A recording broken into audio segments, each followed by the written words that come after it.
The bathroom is silent, except for the slow drip of water. I grip the edge of the marble sink, trying to steady my breath. My reflection looks unfamiliar, eyes red, smile cracked and empty. I touch the faint lines around my mouth and almost don't recognize myself. 5 years of trying, 1 miscarriage and still nothing. The doctor said to stay hopeful, but hope feels like glass now. Fragile, dangerous, ready to shatter with one careless word. I pull my phone from my purse, the screen lighting up my pale face.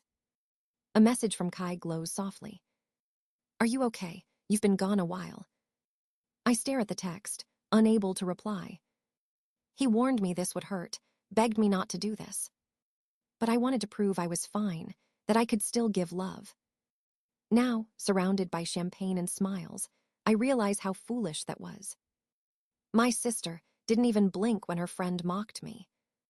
She didn't flinch, didn't defend me, just kept scrolling her screen. I run cold water over my hands, watching the drops trace silver paths. The pink nail polish I chose for today looks childish now. Perfect coordination for a day that was never about me. I dry my hands slowly, each motion mechanical, rehearsed. The air smells of roses and vanilla lotion, too sweet, almost sickly. I open my clutch, find the folded bill for the event.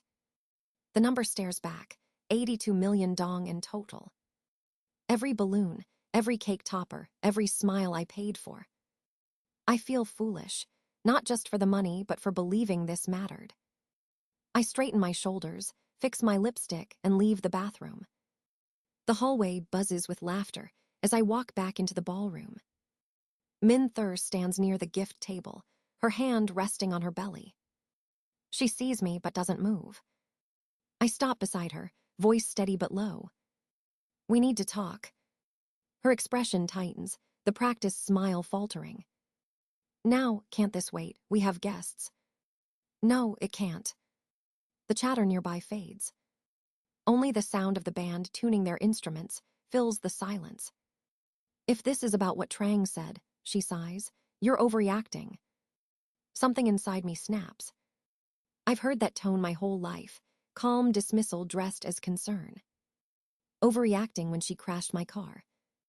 Overreacting when Mom took my savings for her tuition. Overreacting when she lied and said I didn't want children. Every slight, every wound buried under that same word. I take a deep breath, my voice trembling but clear. "I've supported you through everything, even when it broke me. You couldn't stand up for me once." Her eyes flicker, darting toward the guests pretending not to listen. "Lan Anh," she warns softly, "don't make a scene." I laugh, a small broken sound that surprises even me. "It's already a scene," I whisper. "You made sure of that." Then I turn and walk away, heels clicking against the polished floor. The whispers follow like smoke, curling around me as I reach the exit. Outside, the sun blinds me for a moment, sharp and unforgiving. I breathe in the hot air, letting the sting ground me. Somewhere behind me, the music starts again. But I know nothing will ever sound the same after this. The morning light creeps through the blinds, thin and pale. My phone vibrates nonstop on the nightstand. Dozens of messages flood in, one after another. Mom, Dad, even relatives I haven't spoken to in years. Every message feels the same, a different shape of blame. "How could you humiliate your sister like that? Family should stick together, no matter what." Not one word about the insult, the silence, the pain. I toss the phone aside, pull the blanket over my head. Kai brings me tea, his voice soft. "You don't have to read any of it." But I already have. The words cling to me like wet fabric, heavy and cold. Mom's voice plays in my head, sharp and tired. "She's pregnant, Lan Anh. You should be more understanding." Understanding, that word again. It's what they always asked of me, never of her. When she borrowed my tuition money and never paid it back. When she crashed my motorbike and I took the blame. When she cried, they ran. When I cried, they turned away. The kettle whistles from the kitchen, shrill and urgent. Kai pours another cup, places it beside me. He doesn't ask questions, and I love him for that. But even he can't silence the storm brewing outside. By noon, the doorbell rings. I open it to find Minthur standing there, face flushed. Her belly leads the way, her perfume thick and sweet. "You owe me," she says before I can speak. I blink, unsure I heard her right. "The venue, the decorations. You left, so now everyone's asking questions." Her tone drips with accusation, as if I ruined her perfect day. I stay quiet, letting her words fall one by one. "You embarrassed me," she continues, her voice rising. "All you had to do was smile and play along." Something inside me twists, sharp and final. "I'm not paying for your party," I say evenly. Her eyes widen, disbelief flooding her face. "Excuse me, you promised." "I promised to help, not to keep pretending." She scoffs, folding her arms. "Mom was right, you've always been jealous." I laugh, a sound that tastes bitter. "Jealous of what? Of being used?" The silence between us thickens. Her lower lip trembles, and for a moment she looks like a child again. But pity has no room left in me. "Go home, Thur," I say quietly. "Take care of your baby." "I'm not leaving until you apologize," she snaps. Kai appears behind me, calm but firm. "That's enough, you need to go." Minthur glares at him, then at me. "You'll regret this," she hisses, turning toward the street. Her car door slams, the sound echoing long after she's gone. I close the door slowly, my hands shaking. Kai wraps his arms around me, his breath warm against my hair. "She'll keep pushing," he murmurs. "I know," I whisper back, "but this time I won't bend." Outside, thunder rumbles in the distance, low and distant. Inside, for the first time in years, the silence feels like peace. The office hums with quiet chatter and the faint click of keyboards. I stare at the screen, numbers blurring into meaningless lines. 4 weeks since the baby shower, and still the tension lingers. I've thrown myself into work, pretending the noise outside can't reach me. But the ache sits beneath my ribs, steady and relentless. My phone buzzes again, Mom's name flashing on the display. I let it ring out, the sound grating like sandpaper on skin. Every call ends the same way, with guilt wrapped as concern. "Your sister's stressed, you should help her." No one ever says, "You're hurting too." I rub my temples, close the spreadsheet, and breathe slowly. Then the intercom crackles. "Ms. Lan Anh," my assistant says softly, "your sister is here." My heart stutters, disbelief turning my blood cold. "She's what?" "She's already inside." Through the glass wall, I see her floral dress sweeping past the desks. Her swollen belly presses against the fabric, her face tight with fury. Colleagues freeze mid-sentence. Pretending to work, eyes flicking toward her. "Lan Anh," she shouts, voice echoing down the hallway. "You can't hide from me forever." I stand, but my knees tremble. "Call security," I whisper. My assistant nods, pale and wide-eyed. Minthur storms into my office before they arrive. "You owe me $3,000, she screams. "You ruined my baby shower, my reputation, everything." Her voice slices through the air like broken glass. I catch my reflection in the window, small, tired, but unyielding. "I don't owe you anything," I say. The door opens again. 2 security guards appear, calm and firm. "Ma'am, you need to leave," one says. "She's my sister," she snaps. "This is family business." "Not here," I answer quietly. "Not anymore." Her eyes glisten with tears that don't reach her heart. "You've changed," she says, voice trembling. I nod, finally. As the guards escort her out, murmurs ripple through the office. People glance at me, curious, sympathetic, judgmental all at once. When the door closes, I sit down slowly, my hands still shaking. Outside, her angry voice fades into the distance, swallowed by traffic. I exhale, long and hollow, the sound filling the room. A message pings on my computer. Calendar reminder, ultrasound at 2:30. For a moment, I just stare at it. The life growing inside me feels unreal, fragile yet fierce. I press my palm to my stomach, whispering softly, "No one will hurt you the way they hurt me." By afternoon, the waiting room hums with soft chatter and antiseptic air.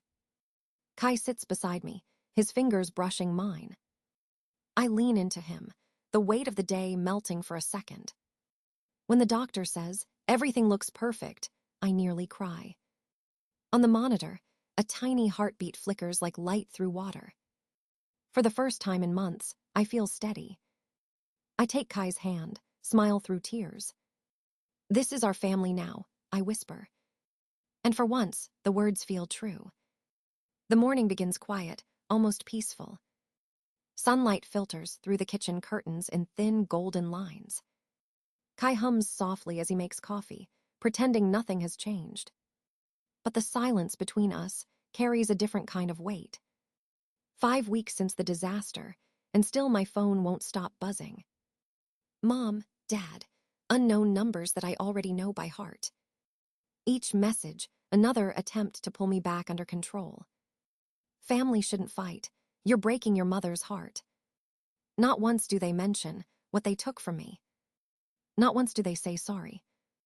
I scroll through the bank statements again, heart pounding. The truth glares at me from the screen, cold and undeniable. $47,000 missing from my inheritance. Transferred quietly, piece by piece over the years. All labeled under family support. The money that should have been my start became her luxury. Her car, her tuition, her vacations in places I never saw. I print the records, each page a wound reopened. Kai reads them beside me, jaw clenched. "They used you," he says, voice tight with anger. "I know," I whisper, "and I let them." The doorbell rings, sharp and unexpected. Through the peephole, Mom stands there, perfectly dressed. Her purse clutched tight, her expression soft and rehearsed. "Sweetheart, please, let's talk." Kai shakes his head, whispering, "Don't open it." But I do. Her perfume fills the doorway, too familiar to ignore. "You're making a mistake," she begins, her voice trembling. "We only borrowed that money. We meant to return it." "After 15 years, I ask, with what more excuses?" Her lips quiver, tears forming on cue. "You've always been so cold, Lan Anh, always so distant." "Maybe that's because you never left me room to breathe." Her hand flies to her chest like I've struck her. "This isn't who you are," she whispers. "No," I say quietly, "it's who you made me." Kai steps forward, blocking the doorway. "Please leave," he says firmly. She stares at him, then back at me, eyes filled with disbelief. "You'll regret this," she says softly, turning away. The door clicks shut, final and absolute. I lean against it, heart hammering, tears spilling freely. Kai pulls me close, his voice steady in my ear. "You did the right thing." "I just ended my family," I murmur. "No," he says, "you ended their control." That night, I draft 2 letters with shaking hands. The first, a formal demand for repayment of my inheritance. The second, a restraining order against my sister. Each word burns, but also heals. By morning, the envelopes rest on the counter, stamped and ready. I stare at them for a long time, feeling the air shift inside me. For years, I thought love meant sacrifice. Now I finally understand. It means peace. 6 months pass like a long exhale. The chaos fades, replaced by the quiet rhythm of new beginnings. Our daughter arrives one golden morning, soft cries filling the room. Her tiny fingers curl around mine, fragile yet impossibly strong. Kai's tears fall silently as he whispers her name, Ava. For the first time, everything feels right. No phone calls, no messages, no ghosts from the past. Only the heartbeat of our child and the steady hum of peace. We paint her nursery pale yellow, sunlight spilling across the walls. Every brushstroke feels like rewriting history. No more family debts, no more guilt disguised as love. Just us, building something pure from the ruins.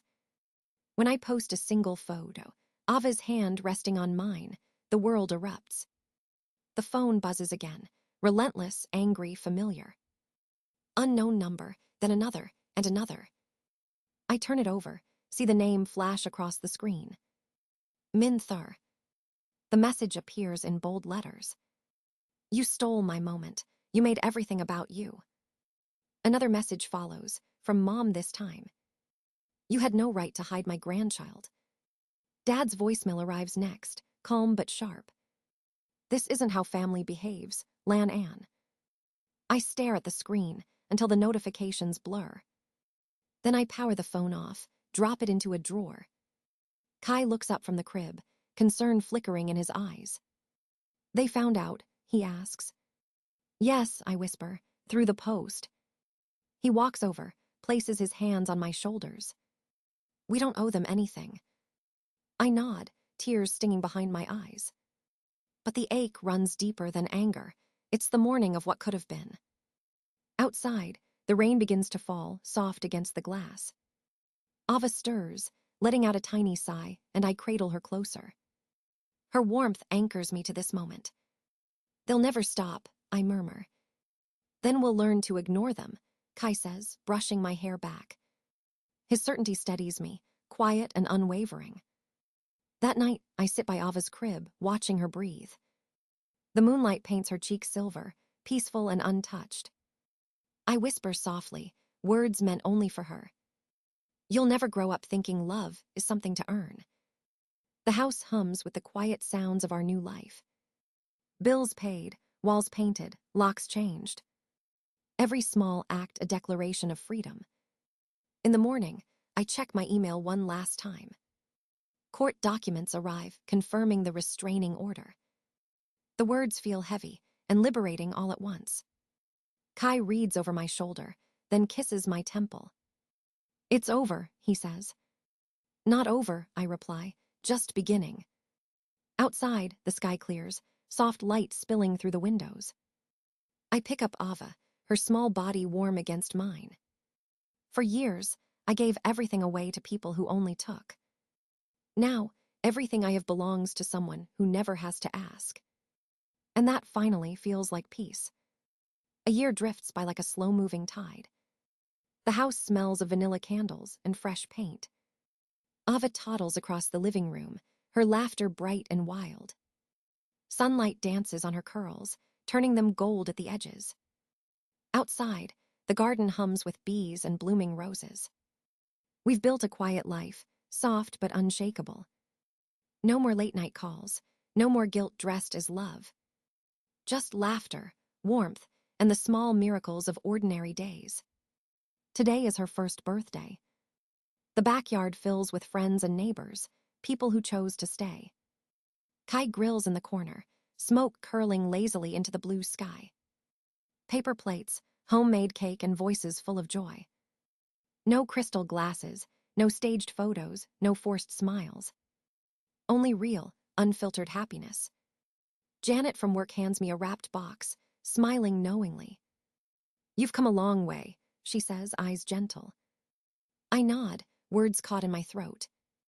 Inside, the gift is simple, a silver frame engraved with peace. I place it on the table beside the cake. Later, when the guests leave, I notice a small envelope in the mail.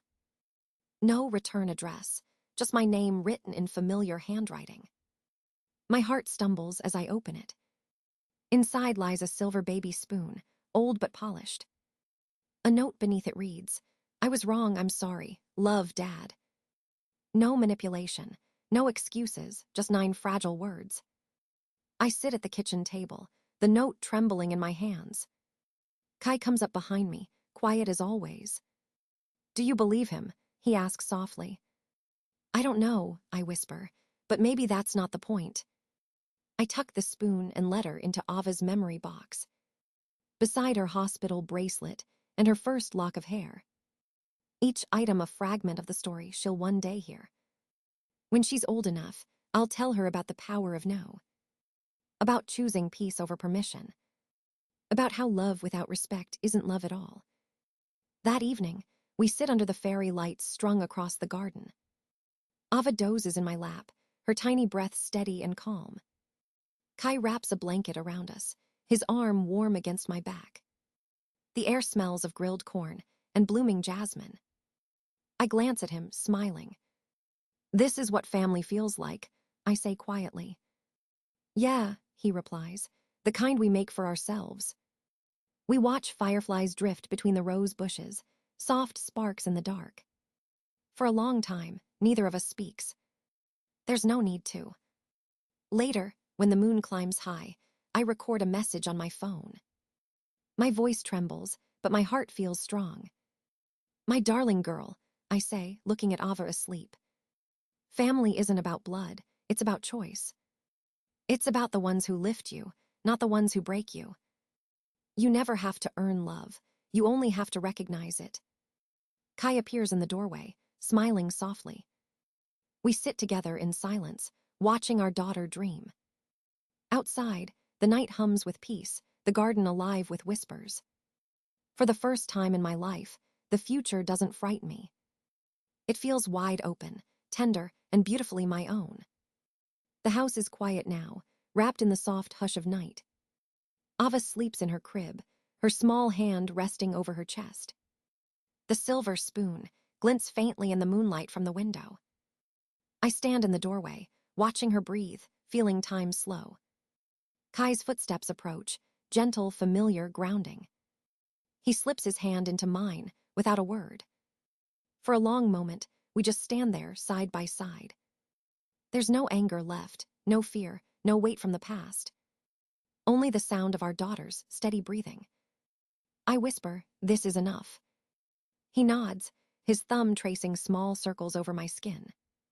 We turn off the light, closing the door with quiet certainty. In the hallway, soft laughter escapes me, light and free. The years of pain, the noise, the guilt, they feel far away. I've stopped trying to fix what never wanted to heal. I've stopped shrinking myself to make others comfortable. Tomorrow will come with its own challenges, I know that.